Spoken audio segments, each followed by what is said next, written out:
Hola, mi nombre es Jairo Ayala, soy profesor del Departamento de Matemáticas de la Universidad Nacional de Manizales. Voy a contarles el día de hoy, pues continuando con nuestro curso de cálculo vectorial, cómo se calcula una integral de línea vectorial. Bien, entonces la última vez vimos cómo se calculaban integrales de línea escalares. Eran integrales de línea en las cuales teníamos funciones que tomaban puntos y producían números. Ahora lo que vamos a considerar son funciones que toman puntos y asocian flechas a ese punto. Entonces vamos a ver cómo se puede definir esa integral.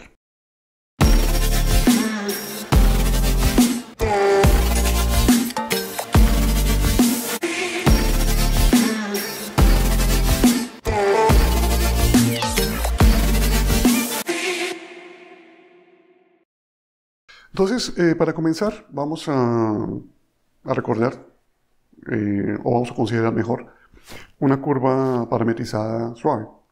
En este caso, la curva, aquí la tengo pintada en verde, la llamé curva gamma, y está parametrizada a través de la función r, que está pues, definida en el intervalo entre a y b. Recordemos que una curva se dice que es suave si su vector velocidad es distinto de 0 en todo el intervalo, o sea, en todo el intervalo AB, o sea, en este caso el intervalo abierto AB. Eso, pues, al final es lo mismo que decir que su norma sea distinta de 0, pues, aquí, esta norma, esta que tenemos acá, sea distinta de 0 en todo ese intervalo abierto AB. Entonces, recordemos que la derivada hace, o sea, la interpretación gráfica es de un vector que es tangente a la curva. Pues en este caso estamos diciendo que tenemos vectores tangentes a la curva que son distintos de 0 en cualquier punto. Entonces, si el vector es distinto de 0, pues tiene sentido definir esta cantidad que seguramente ustedes ya vieron en un video anterior, que es lo que vamos a llamar el vector tangente unitario. Entonces, el vector tangente unitario simplemente se define como el vector velocidad, o sea, este que tenemos acá, dividido entre su norma. ¿Bien? Entonces, lo que estamos obteniendo acá, en cada punto, son vectores que son tangentes a la curva y que tienen magnitud 1 y que apuntan en la dirección en la cual se va moviendo la curva. Entonces, aquí tengo algunos pintados en amarillo, pues para que los tengamos como referencia. Este gorrito que tenemos acá, lo que nos indica es que estamos lidiando con un vector y que ese vector tiene magnitud 1. Muy bien. Perfecto. Entonces aquí, a lo largo de la curva, en cada punto podemos asociar un vector de esos amarillos de magnitud 1. ¿Bien? Entonces, eso es lo que nos indica que la curva sea suave. Bueno, ahora vamos a pensar que esta curva que tenemos aquí esté definida,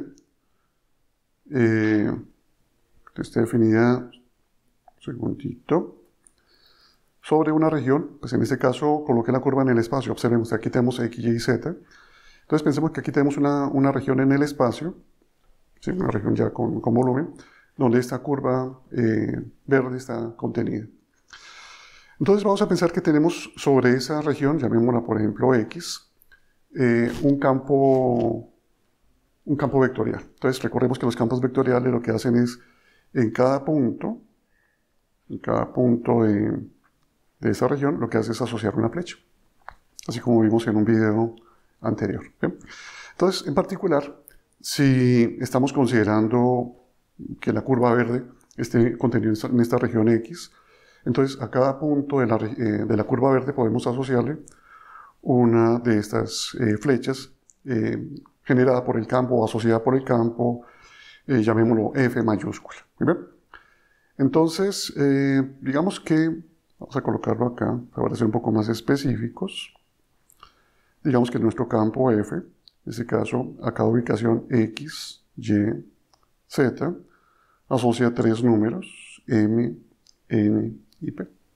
Bien, entonces recordemos que M, N y P son tres números que dependen de los números que tenemos acá, o sea, son funciones que dependen de X, Y y Z.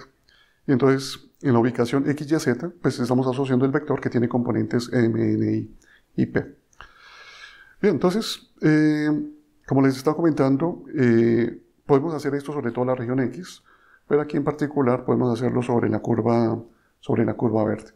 Entonces, por ejemplo, en este punto que tenemos acá, podemos hacer esta flechita. A ver, coloquémosla un poco mejor. Esta. Entonces, esta va a ser F asociado en este punto. Digamos que por aquí tenemos otra. Entonces, esta va a ser F asociado a este punto. En este caso es el punto R de T. Acá estamos tomando un valor T. Entonces, este valor T que tenemos aquí está asociado con este punto que tenemos acá. Bien, entonces, a esto lo llamamos R de T. Entonces, bueno, y aquí también tomemos otro. Acá. Bien, lo que vamos a pedir para este campo F es que sea suave. Es decir, flechas asociadas a puntos cercanos van a ser flechas muy parecidas. Es básicamente lo que nos quiere decir. Bien, entonces ahora lo que vamos a hacer es lo siguiente. Vamos a considerar la proyección. O sea, observen que aquí en cada punto tenemos esta estructura, donde tenemos una flecha amarilla y tenemos una flecha roja. Es decir, en cada punto de la curva verde tenemos un vector tangente unitario y tenemos un vector asociado por el campo F. Entonces, tomemos, por ejemplo, este en particular asociado al punto R de T y analicemos lo siguiente. O sea, lo que voy a hacer acá lo voy a hacer a lo largo de toda la curva. Bien, entonces voy a considerar, por ejemplo, en este punto que tengo acá, voy a considerar la proyección del vector rojo sobre el vector amarillo. Es decir, la proyección del vector generado por el campo F sobre el vector tangente unitario. Entonces, recordemos que la proyección, recordemos que la proyección de un vector sobre otro se hace de la siguiente manera.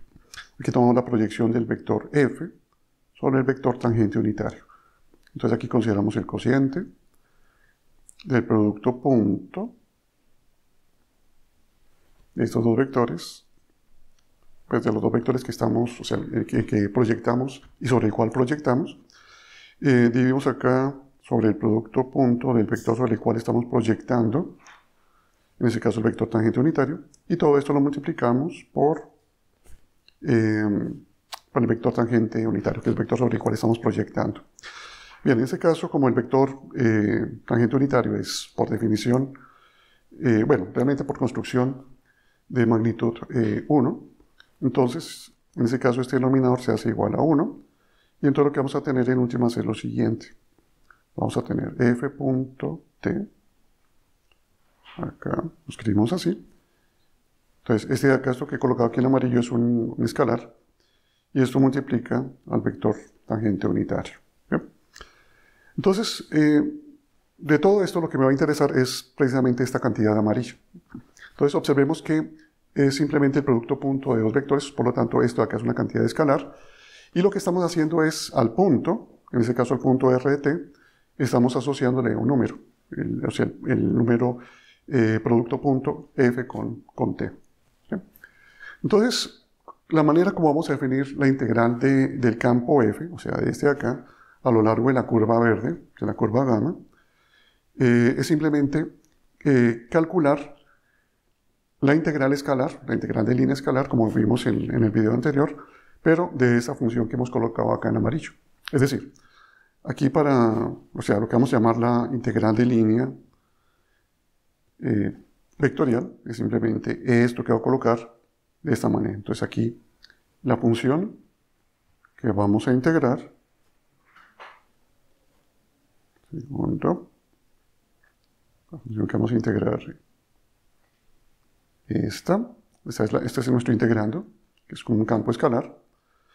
Entonces lo integramos con respecto a S a lo largo de gamma. ¿Listo? Entonces es simplemente la misma definición que dimos en la clase anterior, en el video anterior. Muy bien, entonces eso nos lleva a la siguiente definición. Entonces, la integral de línea vectorial de un campo F, en este caso, un campo, recordemos que es una función que va de Rn en Rn. Aquí lo he tomado para un campo que va de R3 en R3. Aquí no hay pérdida de generalidad. Entonces, si tenemos este campo definido sobre una región que contiene una curva suave gamma, esa curva parametrizada por esa función que tengo acá, y el parámetro moviéndose en el intervalo entre A y B, Bueno, lo que les decía, f varía continuamente a lo largo de la curva. Flechas asociadas a puntos cercanos, pues van a ser flechas muy parecidas. Entonces la integral de línea sobre f se escribe o está dada de esta manera. Entonces aquí lo que hemos hecho hasta ahora es escribir esto. ¿Sí? Entonces, sin embargo, en muchos libros la manera como se escribe o como se nota la integral de línea vectorial es esta. Y bueno, aquí nos queda para analizar qué significa esto. ¿Bien? Entonces, repito, lo que hemos hecho es, hasta el momento, definir lo que es la integral de línea vectorial, que es esta construcción. Observen que acá lo que estamos diciendo es que esta integral es simplemente la integral de línea escalar de la componente tangencial del campo a lo largo de la trayectoria, o sea, a lo largo del vector tangente, que es lo que sigue la dirección de la trayectoria. Bueno, entonces nos queda por analizar, bueno, qué significa esto en esta definición y qué significa esto en esta definición. Bien, entonces vamos a hacerlo a continuación y para esto recordemos lo siguiente. El elemento de longitud de arco está relacionado con el parámetro t, con la diferencia del parámetro t, a través de esta relación. Entonces, vamos a hacer lo siguiente. Vamos a analizar qué significa, bueno, vamos a arrancar de esta cantidad que tengo acá y vamos a ver cómo a partir de esto obtenemos esta expresión que tenemos acá y obtenemos esta expresión que tenemos acá y vamos a ver qué significa. ¿Bien? Entonces, arranquemos por acá. Entonces tomamos f, aquí tomamos producto punto con tangente unitario y aquí con ds. ¿Ok? Entonces, ahora vamos a hacer lo siguiente. Observen que acá, en nuestro gráfico inicial, aquí hemos colocado f, pero observen que f está calculado en este punto y ese punto está dado de esta manera. O sea, tenemos el valor t aquí en el intervalo AB. Ese valor t genera el punto r de t sobre nuestra curva y en ese punto es donde nosotros evaluamos la función. O sea, no es f en cualquier parte, sino es f específicamente en ese punto. ¿Bien? Entonces, tenemos que f es realmente f aplicado al punto r de t. O sea, aquí estamos trabajando con la composición de la función f con la función r. Bien, aquí tomamos el producto escalar, con el vector tangente unitario, pero recordemos que esto es simplemente el vector velocidad dividido sobre la rapidez. Que recordemos que la rapidez simplemente es la norma del vector velocidad. Y acá, pues bueno, aquí solo para hacerlo un poquito más claro, voy a colocarlo acá en amarillo. Aquí colocamos el ds, que tenemos indicado aquí. Y aquí lo vamos a colocar en amarillo. ¿Bien? Aquí vamos a colocar norma del vector r' multiplicado por dt. ¿Bien? Entonces, digamos que expandiendo esta expresión, tenemos esta, pues un poco más complicada. Pero veamos, esto y esto se simplifica y llegamos a esto. ¿Ok? Entonces escribimos así, punto r' de t por dt. Entonces, esta expresión que tengo acá y esta expresión que tengo acá son la misma. ¿Cuál es la diferencia? Que el término que tenemos aquí, en esta parte, depende específicamente de la letra t. Bien, y recordemos que t es el parámetro y el parámetro se mueve en el intervalo entre a y b. Mientras que acá, pues a pesar de ser lo mismo, no aparece una dependencia explícita del parámetro t. O sea, es la misma expresión, solo que acá, a la izquierda, no hay una dependencia explícita de t, mientras que acá a la derecha aparece clara cómo aparece la letra t en todo esto. ¿Bien? Entonces, observemos que la expresión que tenemos aquí es la que está apareciendo en la definición, aquí al lado derecho, acá en esta expresión. Bueno, entonces, ¿eso para qué nos va a servir? Esto que he colocado acá, o lo que tenemos acá, es la manera como se define, un segundito, la manera como se define la integral de línea vectorial. Aquí no hay dependencia explícita de la letra t, entonces simplemente colocamos integral de f a lo largo de la curva gamma, que es la que tenemos acá. ¿Listo? Mientras que cuando reescribimos, ya en términos de la letra t, entonces lo que tenemos acá, en esta parte, depende de t, o sea, es una función de cálculo, es una función que va de reales en reales, y esa función la integramos con respecto a t en el intervalo entre a y b. ¿Muy bien? Entonces, palabras más, palabras menos, lo que quiere decir es, de esta manera definimos y de esta manera calculamos. ¿Bien? Perfecto. Bueno, ahora queda pendiente esta expresión que tenemos acá, o sea, por qué está apareciendo. Entonces, vamos a ver qué significa esta última parte, o sea, vamos a ver qué significa esta expresión que tenemos acá. Bien. Entonces, para esto vamos a hacer lo siguiente. Vamos a recordar que f simplemente toma x, y y z. Por ejemplo, en este caso, si el campo va de R3 en R3, y aquí produce tres letras, m, n y p. ¿Bien? Entonces, m, n y p son funciones que dependen de x, y z. ¿Ok? Bien, sin ningún problema. Entonces, analizamos un poco más esto. Entonces, ¿qué es esta compuesta? Entonces, la función r, ¿sí?, esta que tenemos por acá, lo que hace es tomar un número en el intervalo b y produce un punto en el espacio, punto x, y z. De esta manera. Bien, entonces cuando hacemos la compuesta de este campo con esta función, entonces lo que vamos a tener es lo siguiente. Entonces tomamos f, lo aplicamos a r, entonces lo que vamos a tener es f aplicado aquí en a x de t, y de t y z de t. ¿Ok? De esa manera. Entonces, en la práctica, esas funciones que dependen de x, y y z, o sea, en ese sitio, donde aparece x lo vamos a cambiar por esta función, donde aparece y lo vamos a cambiar por esta, y donde aparece z lo vamos a cambiar por esta. O sea, al final, luego de hacer esos reemplazos, vamos a tener que m al final va a ser una función que depende de t. Bueno, aquí estoy abusando un poco de la anotación, pero creo que se entiende la idea. N depende de t y p depende de t. ¿Listo? Es decir, para cada una de estas funciones hemos cambiado x, y, z respectivamente por las funciones x de t, y de t y z de t. Entonces al final vamos a tener funciones que dependen únicamente de la letra t en cada caso, ¿no? Cada componente. Bien, entonces eso es lo que nosotros vamos a considerar en esta parte. Bueno, ahora esto que tenemos acá. Entonces recordemos que tenemos lo siguiente. De nuevo, aquí tenemos r, aquí se produce o se tiene x de t, se tiene y de t y se tiene z de t. Bueno, entonces recordemos cómo se define la derivada de este vector. Fácil, ¿no? Simplemente es tomar la derivada de cada una de las componentes. Entonces aquí colocamos x', y' y z'. Al final también van a ser funciones que dependen de t. ¿Bien? Por lo tanto, cuando combinamos esta información que tenemos acá con esta que tenemos acá, vamos a llegar a lo siguiente.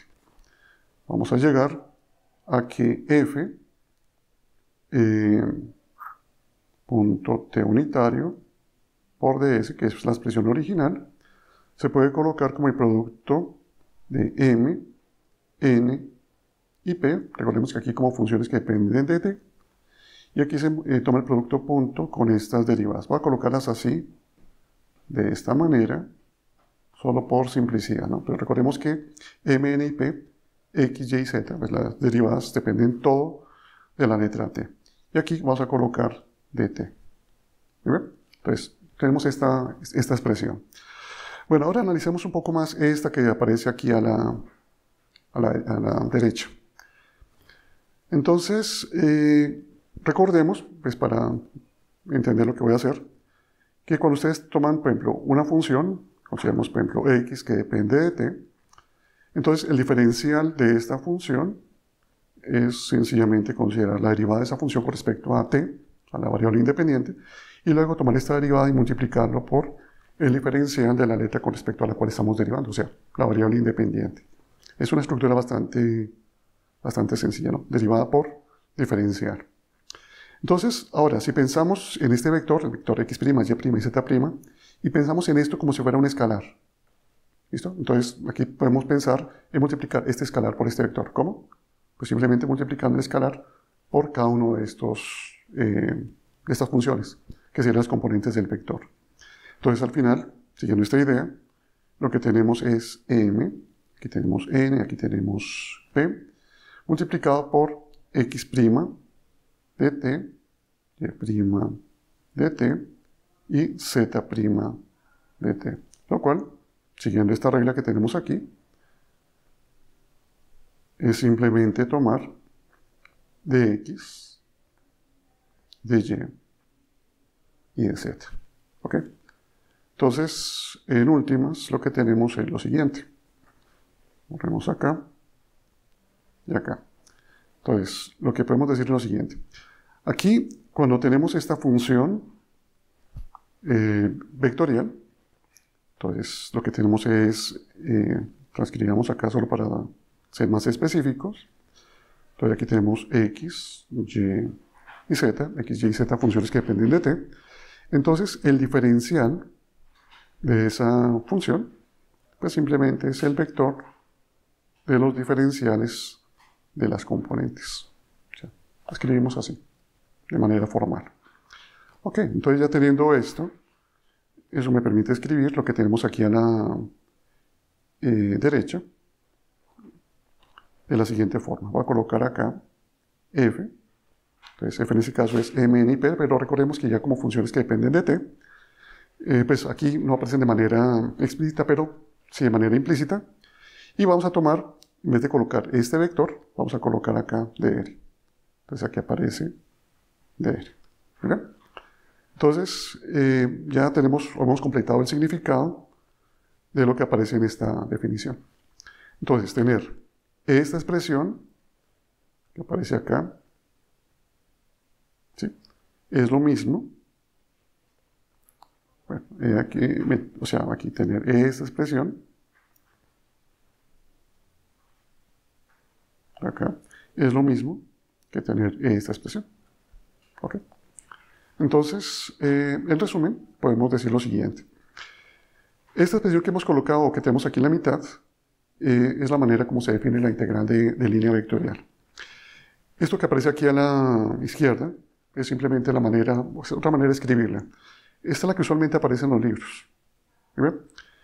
Y bueno, aquí no, tanto en esta representación como en esta, no hay una dependencia explícita del parámetro t.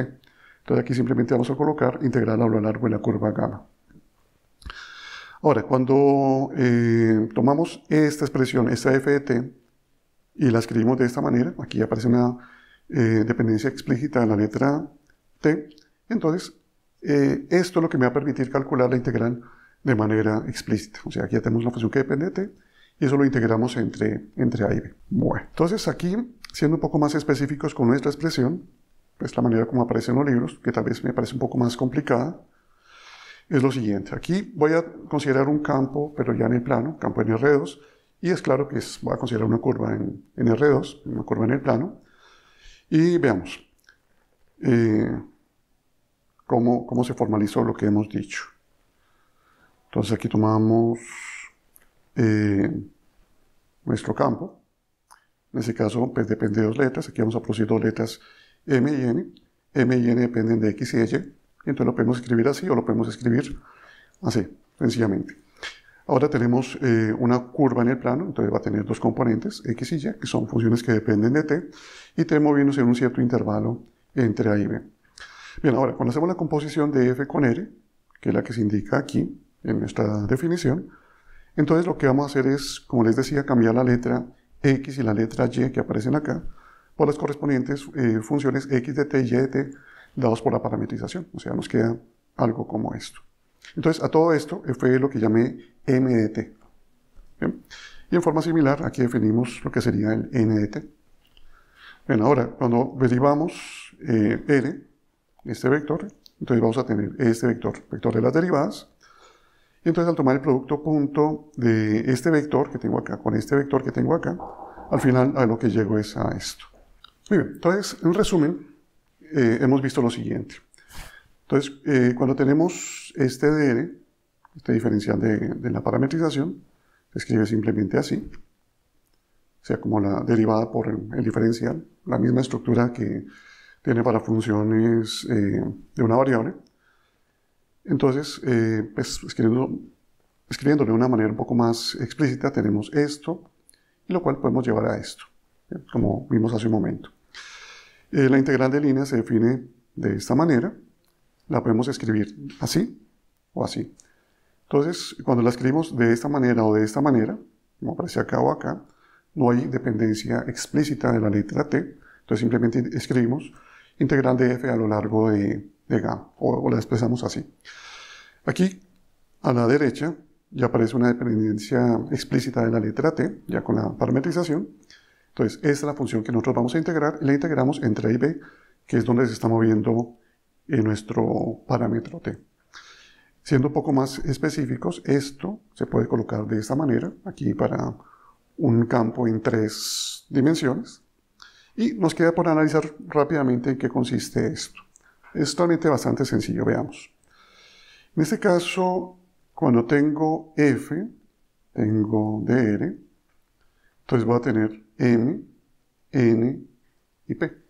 Bueno, ya recuerden que como funciones de t de manera implícita, y aquí tomamos de x, de y y de z. ¿Bien?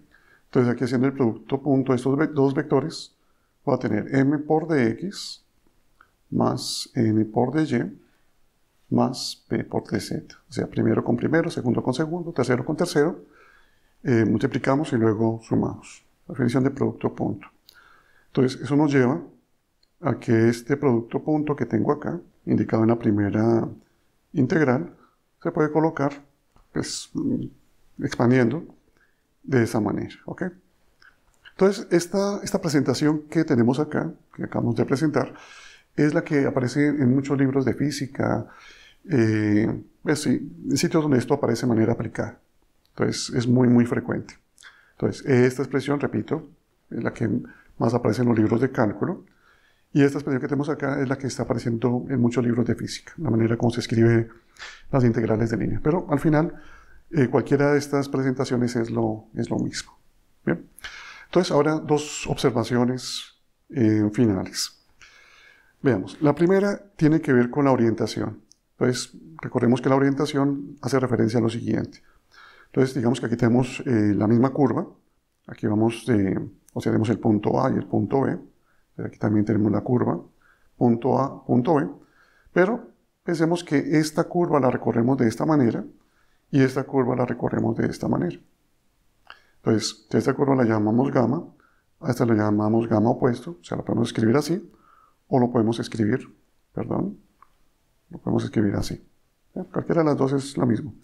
Entonces, aquí lo que me está diciendo esta notación o esta notación es que estamos recorriendo la curva gamma, pero en dirección contraria a la que se indica acá. Entonces, hablamos o dijimos en su momento que las integrales de líneas escalares no dependen de la orientación, o sea, no depende si vamos de A a B o si vamos de B a A. Sin embargo, para las integrales de línea vectoriales, sí es importante. Entonces, eso está representado o está manifestado en esta igualdad que tenemos acá. Entonces, básicamente, cuando cambiamos la dirección, va a cambiar el signo de la integral. ¿Por qué sucede eso? Porque cuando cambiamos la manera de recorrer, entonces el vector tangente unitario, que inicialmente va hacia acá, entonces empieza a moverse hacia acca. O sea, hay un cambio, o sea, cambiamos t por menos t. Bien, entonces eso es importante para tener en cuenta. Y la otra cosa que debemos tener en cuenta, que es de mucha utilidad, es lo siguiente. Hemos definido las integrales de línea vectoriales para curvas suaves. Bueno, entonces, ¿qué pasa si la curva no es suave? Pues digamos que tenemos algo como esto.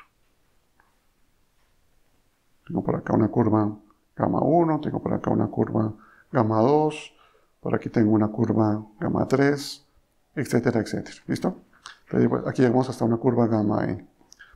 Entonces, aquí vamos, o arrancamos desde este punto, digamos A, y vamos a ir hasta este punto B, pero a través de todo este recorrido que tenemos acá. Entonces nos movemos primero a lo largo de gamma 1, luego a lo largo de gamma 2, luego a lo largo de gamma 3, etcétera, etcétera. Entonces observemos que el punto final de gamma 1 es el punto inicial de gamma 2, punto final de gamma 2 es el punto inicial de gamma 3, etcétera. Entonces cuando tenemos una secuencia de curvas suaves como esta, entonces a toda esta secuencia la llamamos gamma. Entonces lo que vamos a hacer es lo siguiente. Para calcular la integral de f a lo largo de este camino gamma, lo que hacemos es integrar la función a lo largo de cada camino, sea gamma 1, gamma 2, hasta gamma n, y luego simplemente sumar. Es realmente bastante sencillo. ¿Bien? Bueno, entonces vamos a ver un ejemplo bastante sencillo de cómo se calcula una integral de línea vectorial.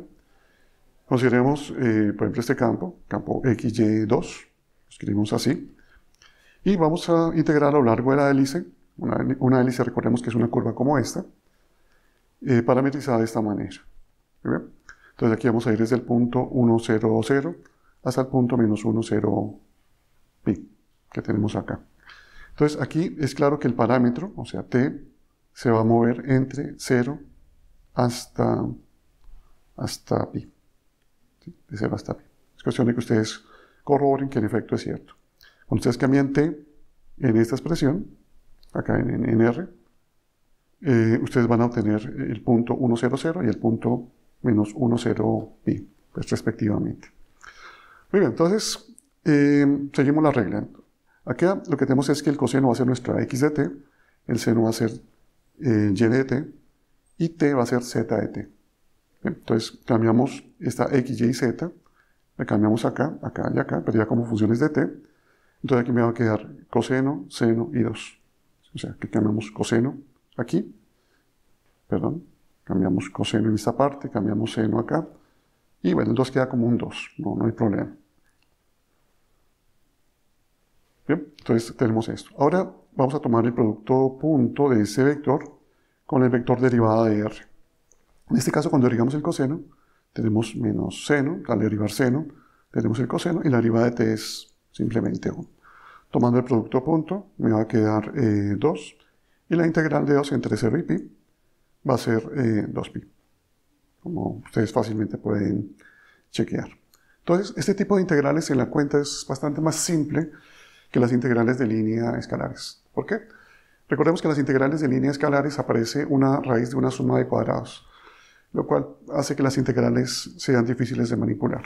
Pero en este caso, usualmente, son más simples de manejar. Bueno, voy a terminar con lo siguiente. Hay un caso que es de particular interés en física y en matemáticas, que es cuando el campo que estamos considerando es conservativo. Entonces, ¿qué pasa cuando integramos un campo conservativo a lo largo de una curva?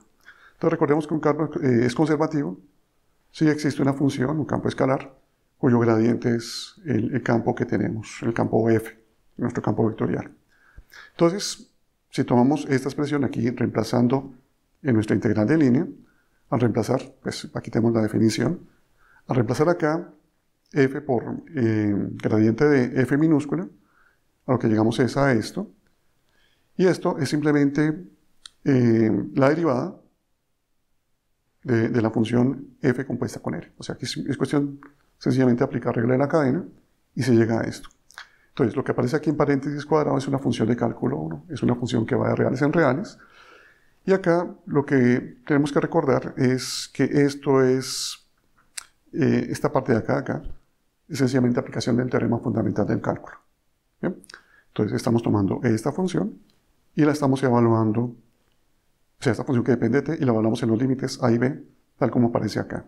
Ahora recordemos lo siguiente, cuando hacemos la parametrización, aquí tenemos un punto inicial A y aquí tenemos un punto final, B. Y aquí, claro, estamos lidiando con una función r, que es donde estamos integrando, o con respecto a la representación de la curva a lo largo de la cual estamos integrando. Y aquí estamos tomando esta función en el intervalo entre a y b. El punto a minúscula va en el punto a mayúscula, es decir, tenemos esto, y el punto b minúscula va en el punto b mayúscula. ¿Bien? O sea, este va acá y este va acá. Entonces, bajo esa idea, aquí cuando ya hacemos el reemplazo de A minúscula y B minúscula en esta función que tenemos acá, a lo que llegamos es a esto, y cambiamos R de B y R de A respectivamente por A y B, o sea, el punto final y el punto inicial de la curva, como aparece acá. ¿Sí? Entonces, eso nos lleva a este resultado que es muy importante, que nos dice que la integral de un campo conservativo, de un campo gradiente, sobre una curva, es únicamente eso. O sea, que lo único en lo que nos vamos a preocupar es en lo siguiente: tomar la función potencial asociada con el campo f y evaluar esa función en los dos extremos de la curva, o sea, lo que nos interesa. Entonces la curva va de A a B, entonces únicamente evaluamos f a lo largo de esa curva. ¿Bien? Entonces esto tiene consecuencias interesantes. Acá veamos lo siguiente. Tengo una curva, llamémosla gamma, que conecta el punto A con el punto B. Entonces, si lo que estamos integrando a lo largo de esa curva es un campo conservativo, que sea de esta manera, entonces la integral es simplemente la función potencial, esta, evaluada en el punto final, menos la función potencial evaluada en el punto inicial. Eso, o sea, entonces, realmente acá, observen que en este paso de acá a acá, ya se pierde, o sea, o ya resulta innecesario saber cuál es la curva gamma. O sea, que lo único que me interesa es saber en dónde comienza la curva y en dónde termina. Entonces, eso nos lleva a pensar que si tomamos cualquier otra curva que conecte el punto A con el punto B, o sea, arrancando de A y llegando a B, va a dar lo mismo. O sea, que no importa la curva que yo tome, conectando A con B, pues siempre y cuando vaya en ese orden, entonces la integral va a ser la misma. ¿Bien? Perfecto. Entonces, en este caso vamos a decir que cuando tenemos un campo conservativo, las integrales de línea de ese campo pues son independientes de la trayectoria que nosotros tomemos. ¿Bien? Y entonces eso también tiene repercusiones interesantes. Cuando consideramos, por ejemplo, una curva como esta, pues este es un ejemplo de una curva cerrada. O sea, aquí arrancamos del punto A, nos movemos así, por ejemplo, y llegamos otra vez al punto A. En este caso decimos que gamma es una curva cerrada. Entonces aquí hablamos de la integral de línea a lo largo de esa curva cerrada. Colocamos esta bolita acá en la integral para indicar que estamos integrando a lo largo de una curva cuyo punto inicial coincide con el punto final. ¿Bien? Entonces, es fácil ver que si el punto inicial y el punto final son el mismo, entonces al final vamos a tener que esto es cero.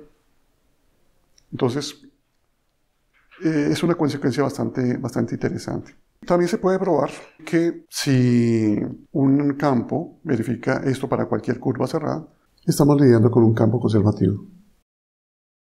Bien, veamos por qué, si sucede esto, tenemos esto. Es decir, por qué si las integrales a lo largo de caminos cerrados es cero, ¿sí? Independiente del camino que nosotros tomemos, entonces eso me indica que la integral no depende del punto que yo esté, o sea, de la trayectoria, perdón. A ver, corrijo. Es que ya me aceleré. Listo, entonces 1, 2, 3. Bueno, ahora veamos por qué es cierta esta afirmación. O sea, por qué si nuestra integral de f a lo largo de una curva cerrada siempre es cero, independiente de la trayectoria que tomemos, porque eso indica que las integrales de f no dependen de la trayectoria. Veámoslo rápidamente. Entonces, consideremos, por ejemplo, lo siguiente. Digamos que tengo un punto A, tengo por acá un punto B, y digamos que tengo dos trayectorias que conectan A con B. Entonces, digamos que tengo esta, llamémosla gamma 1, y tengo esta, tengo aquí, llamémosla gamma 2. ¿Ok? Bien, entonces, cuando recorremos gamma 2 en sentido contrario, voy a marcarlo así, con este color amarillo. Entonces voy a colocar aquí gamma 2 rayita, indicando que estamos recorriendo esta curva, pero arrancando de B y terminando en A. Vemos lo siguiente. Podemos definir una curva gamma, que así es simplemente tomar gamma 1, recorrerlo, y luego seguir con gamma 2. Entonces vemos que gamma, definido de esta manera, arranca del punto A y llega otra vez al punto A. Bien, ahora, si suponemos que esta integral es 0, ¿sí? Pues tenemos lo siguiente. Hemos visto que cuando estamos trabajando a lo largo de caminos, o sea, secuencias de caminos, tenemos lo siguiente, que tenemos que la integral a lo largo de gamma, pues va a ser igual a la integral a lo largo de gamma 1, más integral a lo largo de gamma 2 opuesto. Bueno, aquí corrijo. Aquí gamma no es con gamma 2, sino con gamma 2 opuesto. O sea, primero nos movemos a lo largo de gamma 1, o sea, para llegar al punto B, y luego tomamos gamma 2 para llegar al punto, gamma 2 opuesto para llegar al punto A. Entonces tenemos esto. Entonces esto también va a ser 0, aquí va a colocar pues una implicación. Ahora recordemos que las integrales de línea vectoriales dependen de la orientación. Entonces esta segunda integral, aquí transcribo la primera, es simplemente el opuesto de la integral a lo largo de gamma. Entonces al final esto va a ser 0. Entonces al final esto implica que la integral a lo largo de gamma 1 va a ser igual a la integral a lo largo de gamma 2. ¿Bien? Entonces, si las integrales a lo largo de caminos cerrados es siempre 0, entonces al final eso implica que las integrales de esa función, de ese campo vectorial, no dependen de la trayectoria. ¿Bien? Entonces eso lo podemos resumir en este teorema, que es bastante importante. Nos muestra que estas tres condiciones que hemos mencionado, pues ya al final de este video, son equivalentes. Entonces, en esta sesión vimos cómo se calcula una integral de línea vectorial y vimos el caso específico cuando el campo es conservativo, que es de mucha importancia en física y en matemáticas. Por favor, no olviden hacer los ejercicios correspondientes a esta sección y nos vemos en la próxima. Muchas gracias. Universidad Nacional de Colombia, proyecto cultural, científico y colectivo de Nación.